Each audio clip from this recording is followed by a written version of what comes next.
Группа 3-2. Мы прибыли, но здесь что-то не так. Все брошено. Следы, они идут в лес. Никого нет, тишина. Это не похоже ни на что.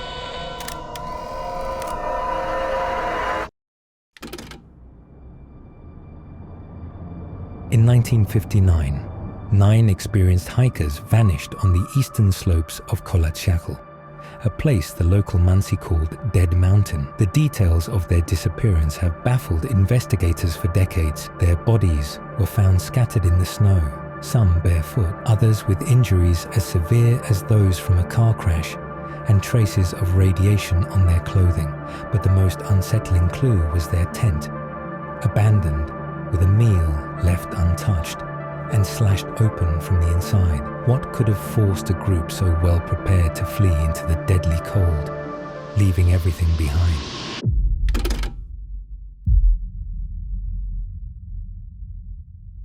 Their story began as a straightforward winter expedition, one that should have ended with celebration and new hiking credentials. In late January 1959, 9 young Soviets, 8 fellow students and recent graduates from the Ural Polytechnical Institute, set out with their leader, Igor Dyatlov, for a challenging trek through the far north of the Sverdlovsk region. Their official goal was to reach Mount Otorten, a remote peak about 10 kilometers north of where events would ultimately unfold. The journey promised adventure, but also demanded skill and discipline. These were not novices. Each member had experience in winter expeditions, and their preparations reflected it. Their route was carefully mapped, their supplies measured, and their plans logged with Soviet authorities. The group's journey began with a train ride to Ivdel, followed by a truck to Vijay, the last settlement before the wilderness.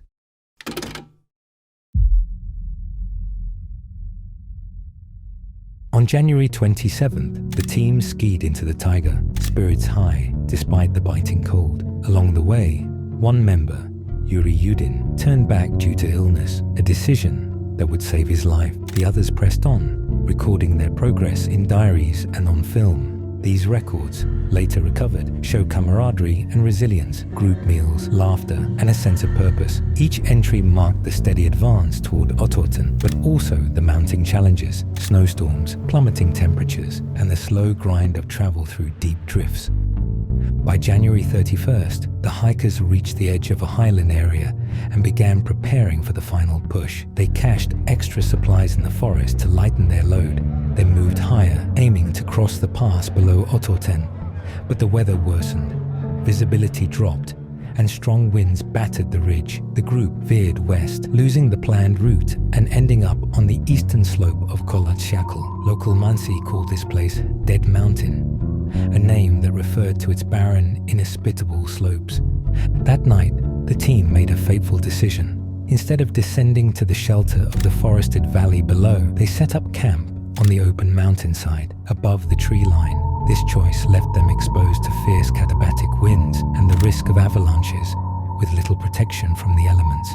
The reasons for camping there remain debated. Some point to the late hour and exhaustion, others to a desire for challenge or a need to stay on schedule. What is certain is that, despite their experience, the group's last camp was vulnerable in ways they could not have intended.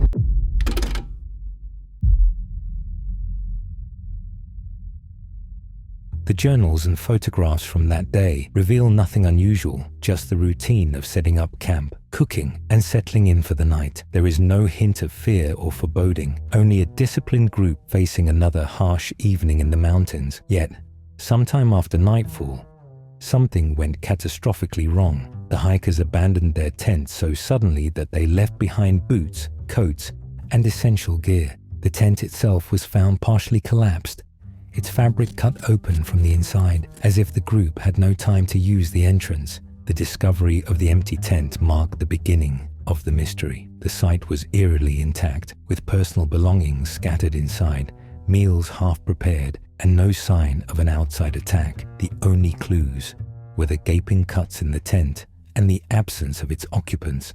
For the search teams and investigators, the question was immediate. What could have driven 9 experienced hikers to flee into the night, unprotected, into temperatures that would kill within minutes? Even the landscape seemed to echo the confusion. The region's Mansi folklore, with its warnings about Dead Mountain, lingered in the background. Years before, the same slopes were said to have claimed other lives under mysterious circumstances. Whether these stories reflected real dangers or simply the mountain's harshness, they added a layer of unease to the search. As the investigation began, attention turned to the snow around the tent. What it revealed would only deepen the sense of unease.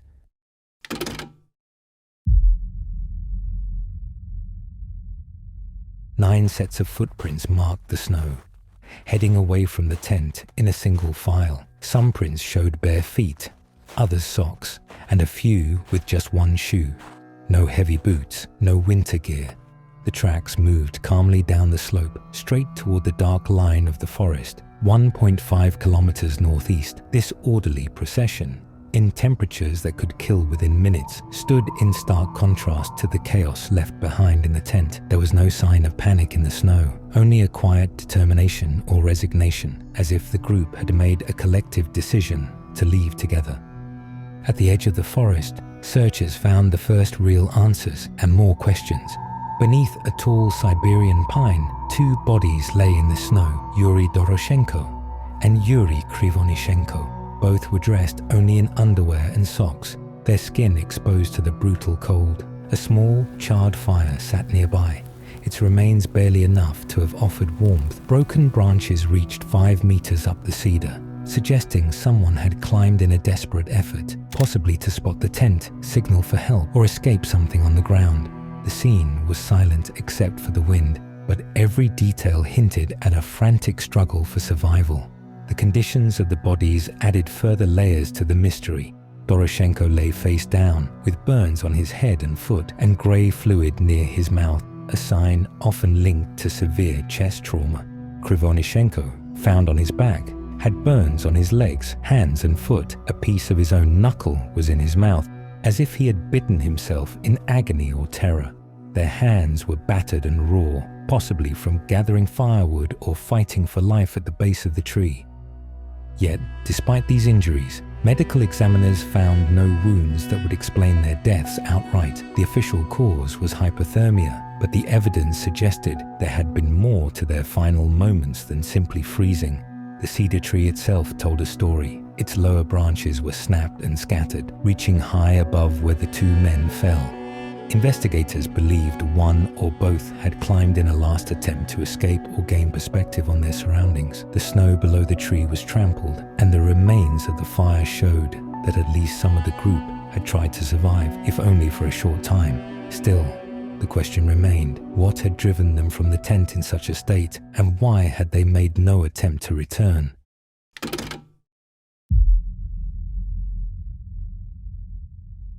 Nearby, the searchers found more traces of the group's desperate actions. Bits of clothing, torn and scorched, lay in the snow.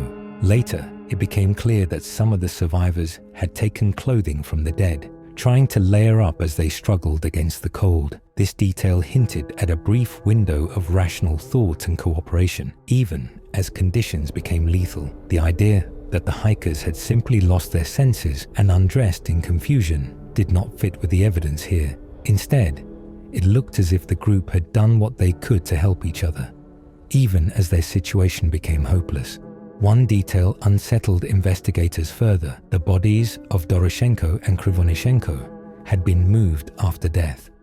Lividity marks, the pooling of blood after the heart stops, showed that their final positions were not where they had died. Someone had shifted them, perhaps to be closer to the fire or to attempt resuscitation.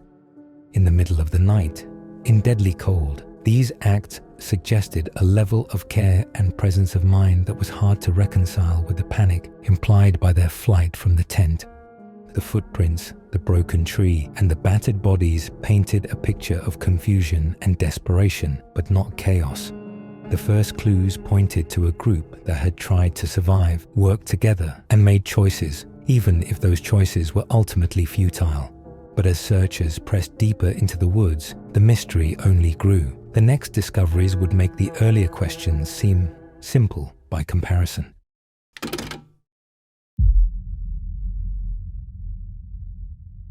Radiation, missing eyes, and a final haunting photograph, these details set the Dyatlov Pass incident apart from any ordinary tragedy. When searchers uncovered the last 4 hikers on May 4, 1959, they found them buried under 4 meters of snow in a ravine about 75 meters further into the forest from the cedar tree. This group, Lyudmila Dubinina, Semyon Zolotaryov, Alexander Kolevatov, and Nikolai Thibault-Brignol, were dressed more warmly, some wearing clothing taken from their companions, yet their appearance and the state of their bodies told a story that was even harder to explain. The injuries among these 4 were severe and deeply puzzling. Thibault-Brignol had suffered major skull damage. Dubinina and Zolotaryov's chests were crushed, with multiple ribs broken. Dr. Boris Vozrojdeny, who examined the bodies, judged the force required for such internal damage was comparable to a car crash. What made this even stranger was the lack of external wounds, no bruises, no cuts, nothing to show how such violence had been inflicted. The absence of outward trauma left investigators with few answers and more confusion. There was another disturbing detail. Dubinina was missing her tongue, eyes, and parts of her lips and facial tissue. Zolotaryov's eyeballs were gone, and Kolevatov was missing his eyebrows. At first, these injuries seemed to suggest something violent or even ritualistic, but the autopsy findings pointed in a different direction. Vozrojdeny assessed the missing eyes and soft tissue as post-mortem changes due to water exposure and scavengers. Based on the body's discovery in running stream water, the environment, not a person or animal acting with intent, had likely caused these gruesome details.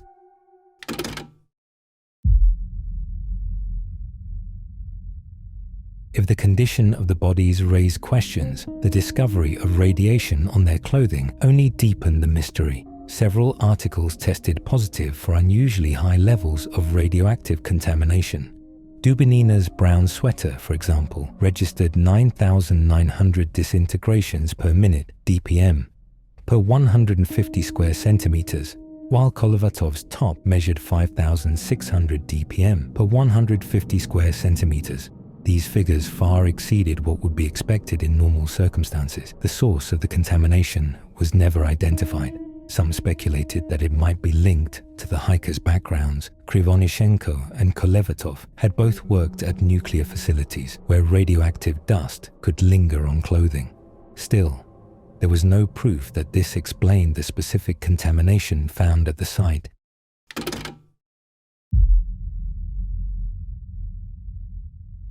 Adding to the confusion was a photograph recovered from one of the hikers' cameras. The image, blurry and difficult to interpret, appears to show glowing lights or flares in the night sky.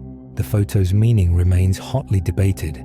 Some see it as evidence of something extraordinary, perhaps UFOs or secret military testing. Others suggest it could have been a flare, a camera malfunction, or even a trick of the light.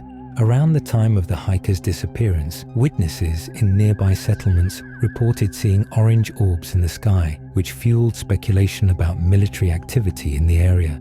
There were also reports of parachute mines being tested by the Soviet military, which detonate in the air and can cause internal injuries similar to those found on the bodies without leaving obvious external wounds, but no direct evidence of such weapons was ever found at the site. Each of these findings, brutal but unexplained injuries, missing soft tissue, radiation, and the ambiguous photograph, introduced new questions. Every detail seemed to complicate the story rather than clarify it.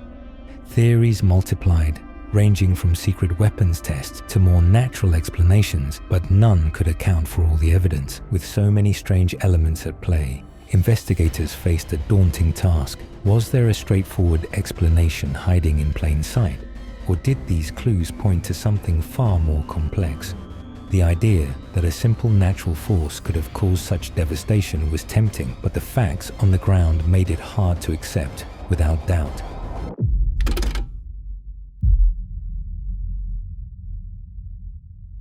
The avalanche theory has become the most widely accepted explanation for what happened on Kolatschakal, but the evidence at the scene immediately raises doubts.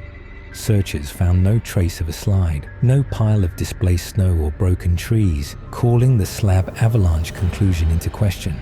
The tent, though partially collapsed and covered by snow, stood on an undisturbed slope. There were no signs of a major snowslide or the debris field you would expect after such an event. This absence isn't a minor detail, it's a fundamental problem for the avalanche scenario. Proponents of the theory point to the 2019 official investigation, which concluded that a slab avalanche forced the hikers to cut their way out of the tent and flee. The report emphasized the group's risky campsite, set on an exposed slope, and the extreme weather that night, heavy snowfall and hurricane-force winds.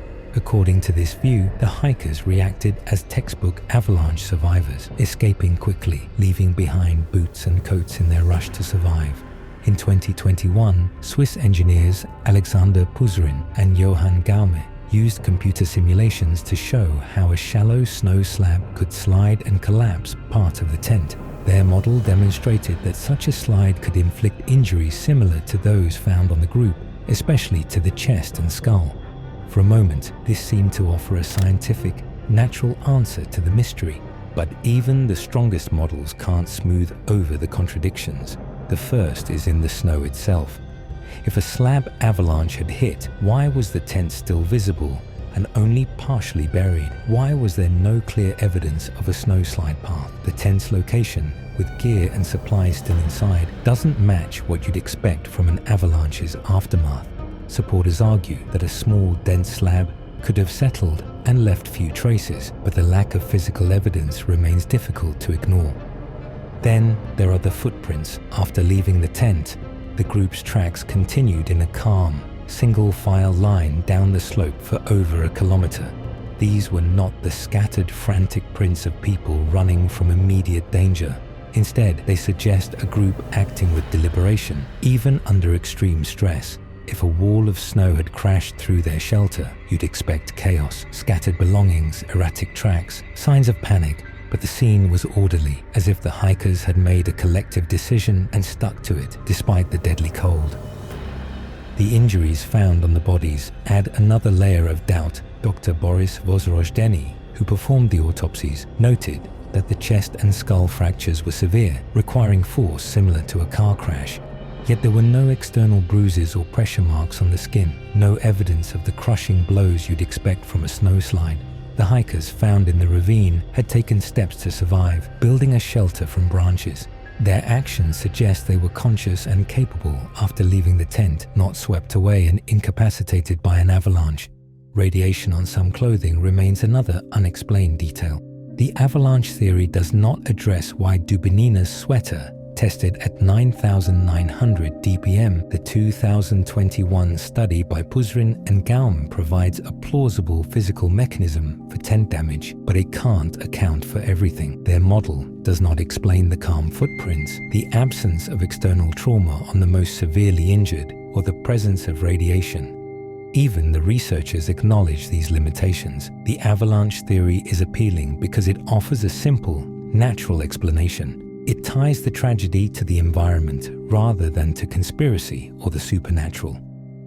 But the facts on the ground resist any easy answer. Each contradiction, each footprint, each injury, each unexplained detail pulls us back from certainty. The Dyatlov Pass story remains unsettled, its details refusing to fit neatly together. As we step back and look at the whole picture, we're left with a mystery that is as chilling as the night itself. The Dyatlov Pass incident remains a riddle wrapped in snow and silence. 9 bodies, 2 tent slashes, no definitive culprit, yet the medical file stayed sealed for decades, keeping the mountain's secrets.